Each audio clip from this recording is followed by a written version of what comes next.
Hello, everybody. Welcome into another episode of Bull Breakdowns here on the Guilty as Charged podcast YouTube channel. My name is Alex. As always, a dominant Chargers 37-10 win. I was a little bit busy last week, which coincided with a horseshit game against the Colts, so I'm not super mad that I missed a pod on that one, but this was an absolutely great effort, great bounce back, obviously, for the team, where I think the Chargers kind of could have folded, certainly a little bit after Sunday. They're 1-3 in their last 4 games, and the team did anything but that. And obviously, that's a credit to not just the players, but Jim Harbaugh and the coaching staff have been kind of maligned over the last few weeks, and they have the guys ready to play tonight on a short week. Particularly, just the sheer amount of guys they're missing and guys they lost in this game as well. For the Chargers to play as well as they did tonight was a nice sign to see, especially after a pretty sloppy game against the Colts. Even if I didn't think they were going to necessarily win that game, the way they lost it was pretty bad. So this was a very nice bounce back performance. Let's get right into it. Offense. I think we have to start by talking about Oronde Gadsden, who had another fantastic game following up his 164-yard game last week. And I think the storyline for me is not just Gadsden being good or being a good route runner, all of these things that we talk about, right? He is changing the way that they play offense and the leverage that the receivers are now kind of allowed to have in this Chargers scheme. And that's the big takeaway for me. That touchdown that Ladd gets, they have a safety over the top, basically specifically to help, technically with Gadsden or McConkey, but is in position there for Gadsden. And so that opens up, Ladd getting a one-on-one matchup, which, you're going to take Ladd one-on-one with Jeff Okudah, I think most days of the week. And on that play, Gadsden made them pay. There was another one where I remember he cleared out. This was just not like a red zone or big scoring play per se. There was another play where his presence cleared out side of the field for Keenan Allen. He caught a ball. The touchdown obviously was a route running clinic. Everything that we've seen from him, or that I've seen from him in the pre-draft process, that was really good. And then he comes up with a really big, like the Colts game, that 53-yard play he had. He comes up with a 40-yarder in this one where his separation speed away from the Vikings in coverage on that play was crazy. I just rewatched it on All 22. And then he's able to kind of do the same thing he did last week, where he catches the ball, stops, and then turns upfield for 10 more yards. Gadsden's now at 385 yards. He's at 309 yards and 19 catches, I think, in his last 3 games alone. Look, I had a conversation with Steven before the season where I said 330 yards, and I would consider it a successful year. And I remember Steven telling me, that's way too high. And I was like, yeah, maybe. But the way that Gadsden has popped on tape every week, this was also the first game where I think they, from the first 3 drives, it felt like he was on the field every play. I haven't gotten a chance to look at the snap counts. I don't know if we have snap counts yet as of now, but I was watching on the Prime Vision Thursday Night Football broadcast, and he did not come off the field, even if Conklin and Fisk were on. He was not coming off of the field at all. And that was just, a huge. This is a huge momentum shifter for the Chargers offense, obviously, but great work from Gadsden in this game in terms of that connection he's built with Herbert. And Herbert said it after the game, and this is why I think we follow as much as preseason and training camp as we do. Yeah, some of it like the, 2021 Tyron Johnson camp where he gets cut anyway. Some of it comes back to bite you in terms of training camp hype, but it just felt like every day of training camp there was hey, here's a big Oronde 40-yard play. Here's a big Oronde 25-yard play. They got him, kind of on like a wheel route concept. And Herbert or, Trey Lance, whoever was throwing him the ball on that day of practice, really, was just cooking with him. Heineke, obviously, in that preseason period. So, to me, the Chargers have something special. I think we've moved past to can he be the tight end of the next 5 years? We're talking about this is going to be a top 5 tight end in the league sooner rather than later. Just the thing, obviously, you put Bowers and Warren and guys like that. Gadsden, to me, is going to be in that tier of guys. I feel confident enough to say that now based off of, the last 3 weeks of tape. He's improving and getting better as a blocker. He had a couple nice blocks on Kimani runs tonight. And this is just, to get your starting tight end for the next 5 to 10 years in the 5th round of the NFL draft. Obviously, credit to Joe Ortiz. Credit to Jim Harbaugh and the staff also for just realizing, it's time to go Gadsden II, because I think there are different ways that could have played out when the Chargers had Conklin. You see a lot of coaching staffs that are want to kind of pump the brakes on rookies early, and even the Chargers did that to a degree by healthy scratching Gadsden in the first 2 games. But when it came time and Gadsden was putting these performances on tape, it just became undeniable that he is this team's tight end 1. The Chargers are blessed to have him, a freak athlete, he's just doing more of what he did at Syracuse, and so the buddy-buddy relationship that he had with Kyle McCord is very much continuing with one Mr. Justin Herbert, who I guess is who we'll talk about next. Obviously, I think this could have been sort of an ugly game, in a way, or is talked about a little bit differently if that interception is counted. Obviously, ball hit the ground, so then they didn't call it one. But Herbert bounced back, immediately after that moment. I believe it was 3 touchdowns, 1 pick, 122.8 passer rating. He's picked up 62 rushing yards with his legs. And that was the thing that struck me in this game. Obviously, we talk about Herbert as a runner, and Roman went to Oregon this offseason to talk to Justin Herbert just about, what he can do as an athlete and what he can do to kind of extend plays. But it wasn't just using his legs to obviously pick up extra yards today. There are plays where he was just, keeping plays alive. He's like dead to rights on one play. I think this is in the first quarter. And the Vikings probably should have brought him down for a sack or forced an incompletion. But he runs away from a defender, comes back in, waits, and then, distributes it to Wreck Vikings for a big Chargers first down. And it felt like there were just consistent plays where Brian Flores is bringing that heat, bringing that blitz. And much like in 2023, Herbert was able to find the answers, right? And I think that was huge. I was very skeptical when he got on the podium on, I think it was Tuesday. And he was like, we're just kind of gonna have a good protection plan and be able to cook. I was like, have you seen the protection plans recently? They haven't been that great. But it was better tonight. I'm not gonna say, oh my God, the interior offensive line was fantastic. Breakout Bozeman game, but I did think it was much better in terms of the offensive line, just recognizing stunts, things like that. Obviously, having Joe Alt back, who we'll talk about in a second, is huge. But it felt like Herbert, even if he was getting pressured, was just turning around, and it's like, all right, I'm going to turn upfield, pick up 10, 15 yards as a runner, or I'm going to, extend the play and, find Wreck Vikings, find Keenan Allen, find, whomever it is.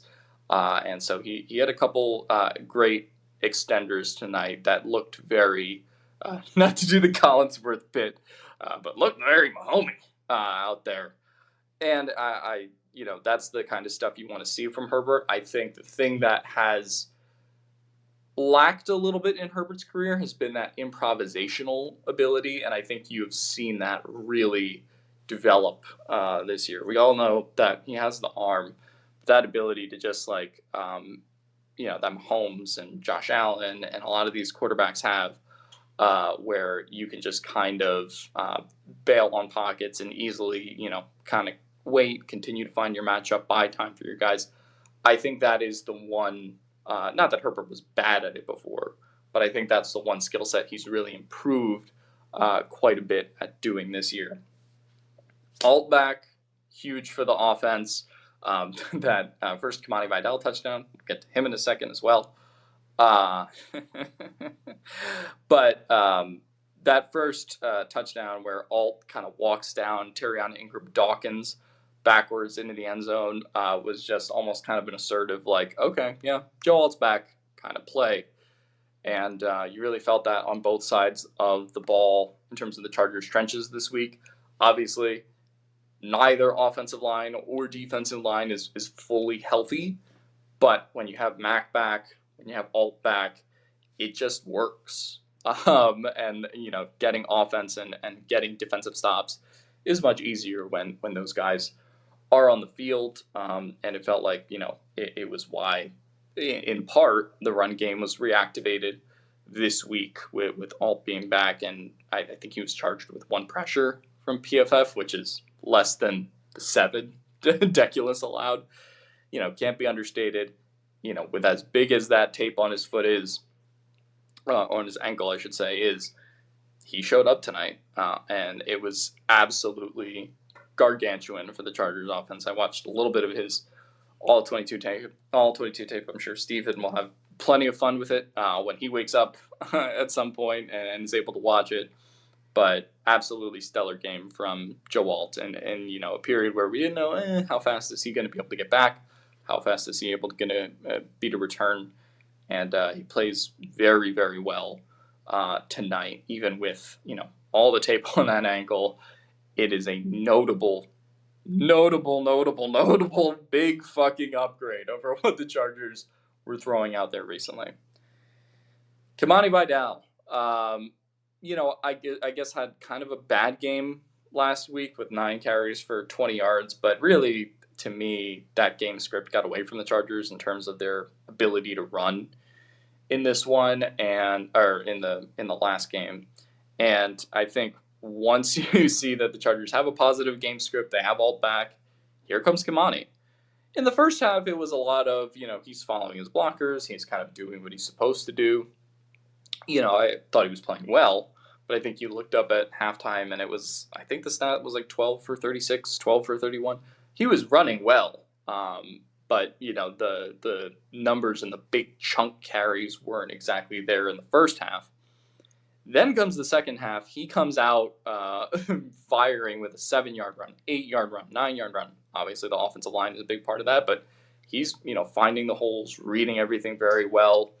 And then he has that play on Cashman where he basically makes him force a decision between going after Herbert or staying with Vidal, and then Vidal's able to get a first down off of that. He comes back the next touchdown drive after that, and is breaking off 18-yard runs, 21-yard runs, where he's breaking tackles, getting yards after contact. It was an incredible performance by Kimani Vidal tonight. He is the first running back since J.K. Dobbins, not Marion Hampton, not Najee Harris. It is Kimani Vidal who is the first running back with 200-yard rush games in a season since J.K. Dobbins in 2024 in weeks 1 and 2. And so Vidal has really stepped up to the plate. The Chargers have desperately needed him, especially in this game where you don't have Haskins. It's Jarrett Patterson off the practice squad, who looked pretty good tonight. It's Nyheim Hines, who's kind of more of your special teams, gadget guy anyway. And Vidal has been asked to step up over the last 3 weeks, and he's done a stellar job of it. Obviously, we could talk about the quality of the run defenses he's playing, but this game against Minnesota, I think more so than that game against Miami, was Vidal improving a lot as a runner, as opposed to just the run defense he was playing was a little bit weak. This is a week where I turned on the tape and you're like, okay, he just made a spin move out of that tackle. He, is dragging Harrison Smith with him. It was just really, really fun film to watch. I got a kick out of it. I won the Kimani War. I don't care what he does the rest of the season. 200-yard games and putting himself in Chargers history along the lines of a Dobbins or a Melvin Gordon. With the amount of 100-yard games he's had. I'm just gonna run off of that. So that's all it is for me. As far as we talked about Herbert as a runner. Obviously, very improvisational, using his legs tonight. 7 carries for 62 yards. Kimani 23 for 117, 1 touchdown. I thought Jared Patterson showed a little bit of stuff. He only had 11 carries for 30 yards, and a lot of them were just kind of game-ending plays. But if the Chargers don't trade for a running back like soon, meaning like during this 10-day period, then Patterson's maybe the guy who's going to be RB2, depending on what happens with Haskins. So I thought he played pretty well. Receivers, Ladd McConkey, I thought had a pretty good game tonight. We talked about the touchdown that he was able to get off of the kind of Oronde double assignment. But he was just, sitting in the soft zones, doing what Ladd McConkey does. 6 catches, 88 yards, 1 touchdown. He did have the drop on the offsides penalty where he just kind of smiled at the camera and was like, well, fuck. But, I thought this was a good game from a lad who especially struggled, I think, earlier in the season. But once he got to that Miami game, it feels like since then he's very much stabilized into that 2024 version of Ladd. Keenan Allen, 4 carries for 44 yards, not going to light up the stat sheet, but came up with a couple huge third downs, including I think it was a 3rd and 13 on the Chargers' first drive that kept them alive. So again, he was huge tonight. Trey Harris gets his first NFL touchdown. Congrats to Tyler J. Shoon. So, we all love Trey Harris coming out, but, he was a particularly big fan, and it felt like he was going to get his time eventually in this offense when the day came. And it felt like we saw a lot of Trey Harris tonight. I'm curious what the final snaps end up being. He's been tremendous as a run blocker, and I forgot to mention this about Kimani, but Kimani was outstanding as a pass blocker, and that's something that even I watched the Dolphins game and I was like, I didn't think this was like the best pass pro game. He was definitely helping Chip and stuff, but he's out there blocking for Herbert on a big run. He's blocking like 2 guys on the same time at that play. So shout out to Kimani as a pass blocker, and shout out to Trey as a run blocker who opened up a bunch of runs for Kimani and Patterson and all these guys. Just incredible stuff from Trey Harris. And I think it was Greg Roman who said a couple weeks ago that Trey Harris reminds him of like Anquan Boldin as a run blocker, which I was like, whoa, like that's a comp that you don't necessarily get out of Roman too frequently. But he has looked the part on tape too as a run blocker, particularly that game against Miami where he was just moving dudes, and it was more of the same tonight. So shout out to Trey Harris for both getting his touchdown, but also doing a lot of the dirty work that I think probably goes a little bit unnoticed on the broadcast angle as well. That's really all the notes I had for the offense. Obviously, better game from the O-line as a whole. Bobby Hart, pretty good. I kind of crushed the Chargers for that signing at the beginning, but he's played pretty well. I think really since we're kind of recovering from that Dolphins game. And the Chargers, I think Deculus was hurt, so that's why he didn't play in this one. Otherwise, I think they probably would have gone Deculus over Hart. But I'm curious to see who they would activate going forward with a healthier Trey Pipkins, who was only available in like a backup context tonight. So we'll kind of keep an eye on that going forward. But I thought he played pretty well tonight. Zion, I thought it was a little bit up and down, but certainly, stepped up when he needed to. Bradley Bozeman didn't want to make me throw my remote at the television. So to me, I consider that I consider that a little bit of a step up for him. This injury storyline that we obviously do have to talk a little bit about on the offensive line is one Mekhi Becton, who comes out. Foster Sarell plays, who I think played pretty admirably. But Mekhi Becton has dealt with, I think, a hand injury. He dealt with the Brazil situation. now he has the knee struggles, and Mackay obviously missed 3 weeks of training camp, I think, because of the chronic kind of knee issues he was dealing with. I don't know if it's a sprain. I doubt it's like a torn something in his knee, considering it wasn't like carted off or anything along those lines. But, frustrating for him to deal with it. Obviously, kind of frustrating to in-game have to kind of reconfigure your offensive line as often as the Chargers are having to do in these games. So I hope Mackay is okay, but obviously I think the injury history and the long arc of his injury history outside of last year in Philadelphia, kickstarts conversations about just how long he's going to be a Charger. That second year is very far from guaranteed. But, the best version of this Chargers offensive line is going to be for the rest of this year, is going to be with Mekhi Becton playing like he did in Philadelphia.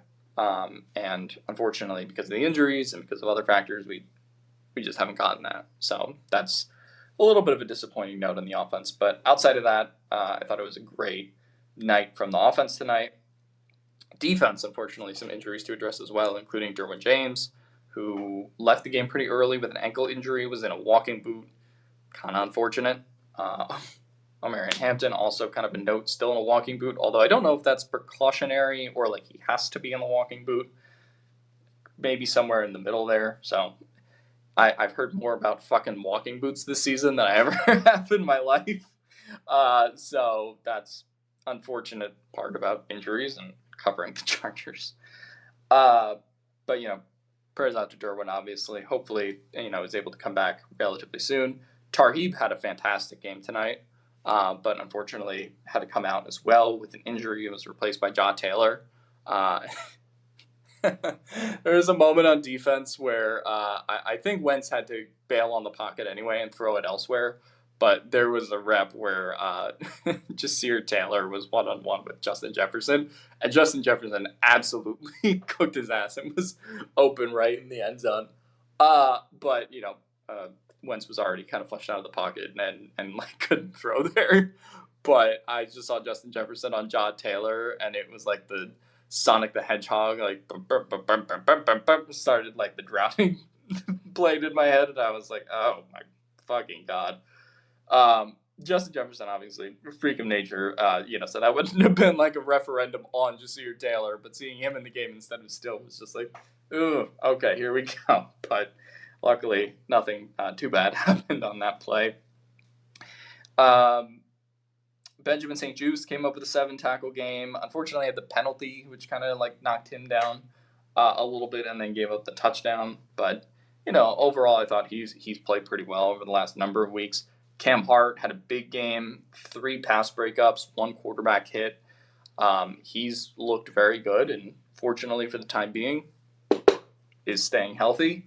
Deion Henley, I thought this was a better game from him in the sense that you didn't notice him in a bad way. I didn't think this was an explosive 9-10 tackle game for him, obviously, but I think he needed a little bit of a rebound, especially considering what happened in the Colts game with both him and Derwin James.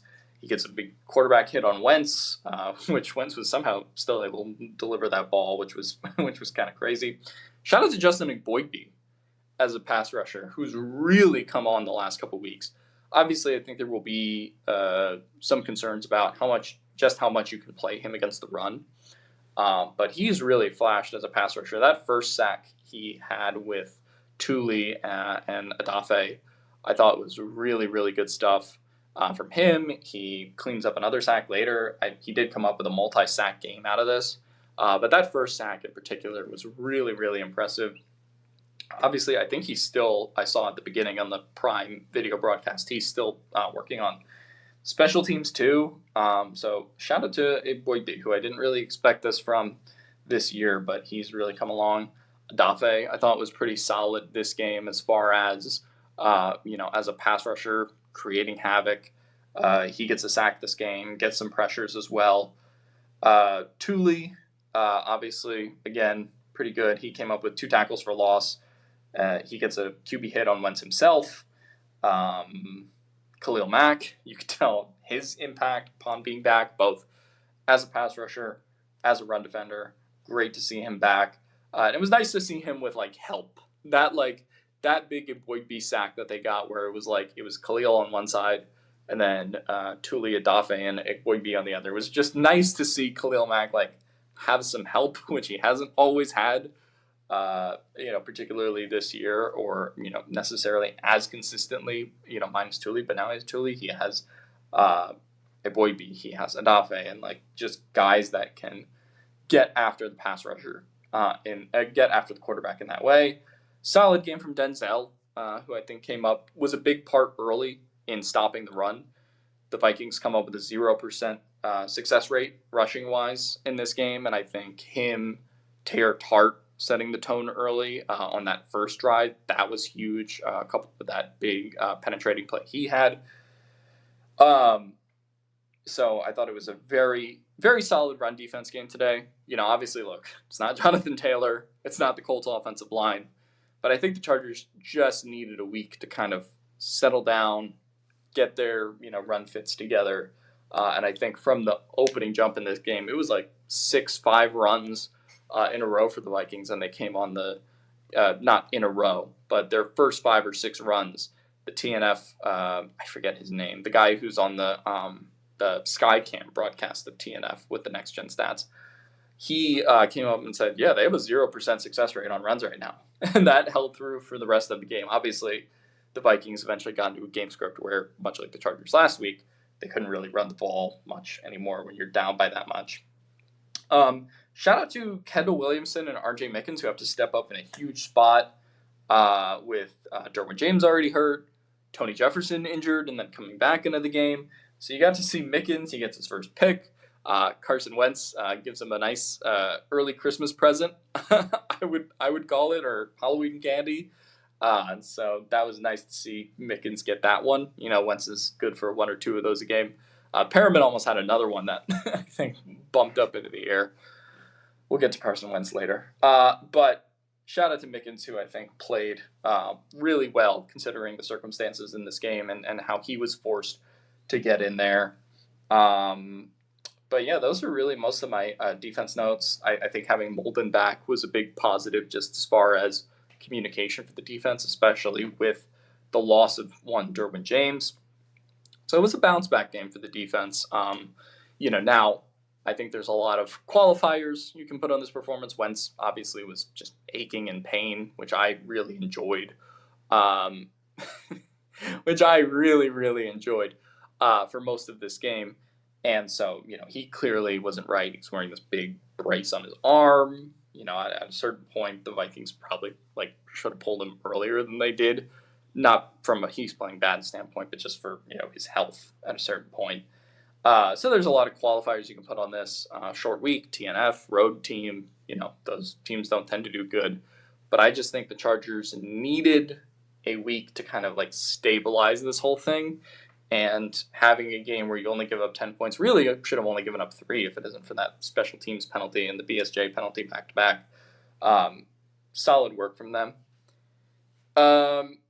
Special teams was okay in this game. Some penalties that obviously, like I mentioned, the Chargers wish they could have had back. Rick Lovato's been pretty bad. I'm just going to cut to the chase. I know he's a Eagles legend. Shout out to him.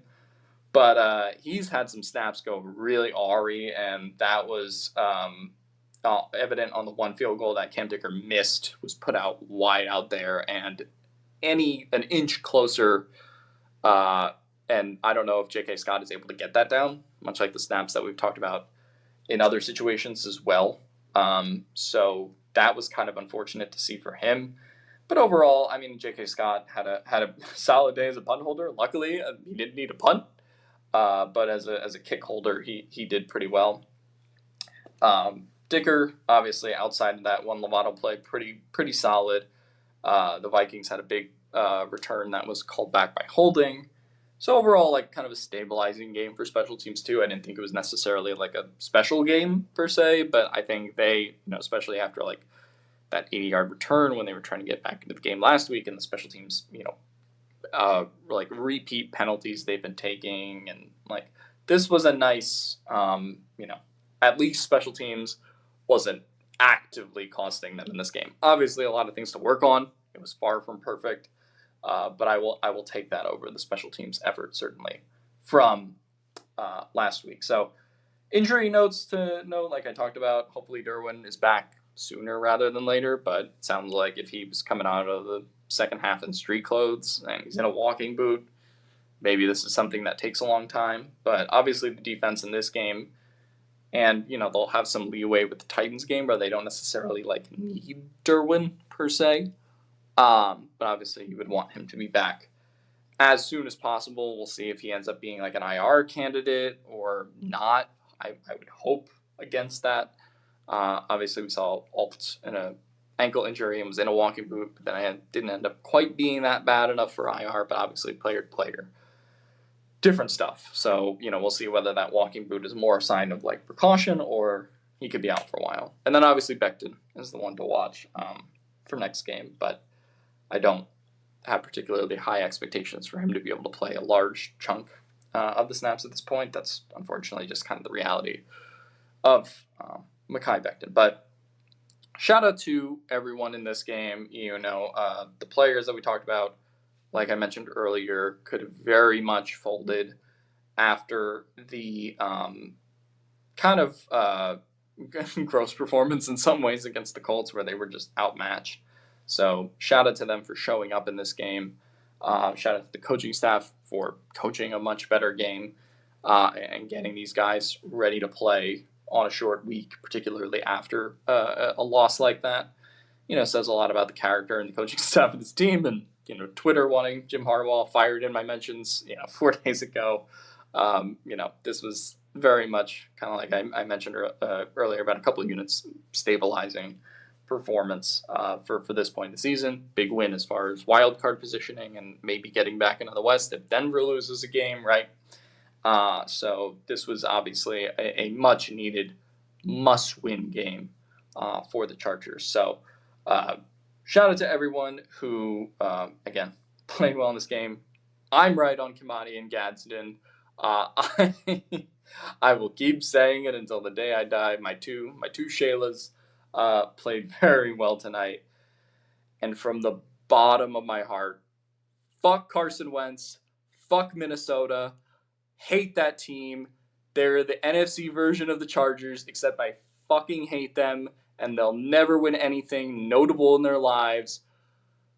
Both breakdowns. See you guys next week. Bolt the fuck up!